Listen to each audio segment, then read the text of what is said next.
So I quickly wanted to do a vlog. I'm about to head out, but one of the things that I want to talk about today on this wonderful Science Wednesday is the science of habits, specifically habit forming, and some of the, some of the stigmas we have against certain habits.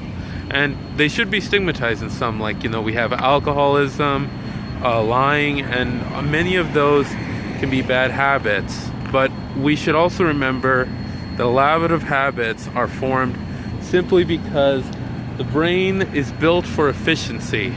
The human brain wants to be as efficient as possible. So if it notices a repeat task, it will usually go into it. And a habit has three main components. The main components are: one, a cue, like it notices something, a response, and then your brain just goes into overdrive, and a reward. And I noticed this for myself at one point when I was trying to go on a diet. I was with a friend. I was talking about getting healthy, and I passed a bowl of Snickers. So I grabbed one right off the table and started putting it in my mouth, and my friend was like, "Don't eat that." I was like, "Oh shoot, I forgot about that," and threw it away. And that was when I realized that I have a habit of, when I pass food or pass a chocolate bar, I tend to immediately grab it.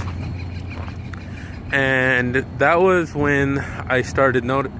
And so let's look at the three elements: the cue, free food; response, pick it up; reward, eat chocolate. That's a good reward.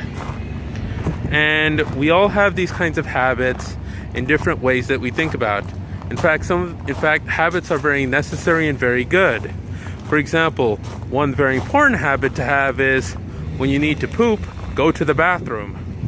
Very simple habit, but if people didn't do it, let's just say you wouldn't be my best friend, and you would not be the most pleasant person to be around. But at the end of the day, it's a habit. And it's a habit that is, you feel your body wanting to poop. That's the trigger, that's the cue. And then you're like, okay, where's the nearest bathroom?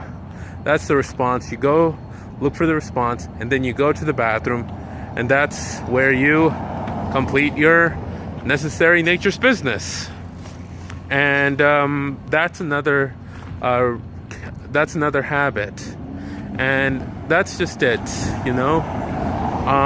A habit in itself is just a brain function.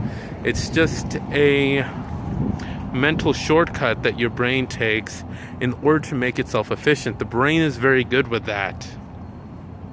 And so, we look at people who have alcohol addictions or lying addictions, or I don't know what else you can think of. And usually it boils down to something triggers them, and their brain just gets on autopilot. And that's why usually people who have have what we call bad habits. It's just their brain falling into a routine. It has nothing to do with having weak willpower, being compulsive, being this, that, or the other thing. It just goes down to how the brain initially wires. And that's why I don't always like using the words compulsive or addictive or these, because they have negative connotations. When at the end of the day, all it is the brain works the way the brain works. And when we can address these issues from the level of this is just the wiring of a human brain, then we can start to focus on the modes of the code rather than thinking we have to trash the computer entirely. Anyway, that's my 5 minutes for the day. Have a wonderful, happy Science Wednesday, and I'll see you soon.